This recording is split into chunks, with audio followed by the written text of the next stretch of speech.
NH 66 Kozhikode Ramanattukara Vengalam റീച്ചിൽ Panthirankavu highlight ബിൽഡേഴ്സിൻ്റെ നേരെ ചുവടെയുള്ള ഒരു കാഴ്ചയാണിത്.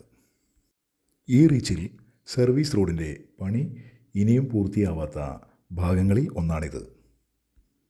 അതിനൊരു പ്രധാന കാരണം ഈ ബഹുനില ഫ്ലാറ്റ് സമുച്ചയത്തിൻ്റെ അടിത്തറയിലെ പ്രതലത്തിൻ്റെ ബലക്കുറവ് കൂടിയാണെന്ന് ഒറ്റനോട്ടത്തിൽ ആർക്കും ബോധ്യമാവും. ഈ കാഴ്ച കാണുന്ന ഏതൊരു സാധാരണ വ്യക്തിയുടെയും മനസ്സിൽ തോന്നുന്ന സംശയം ഒരു ചോദ്യമായി വരികയാണ്.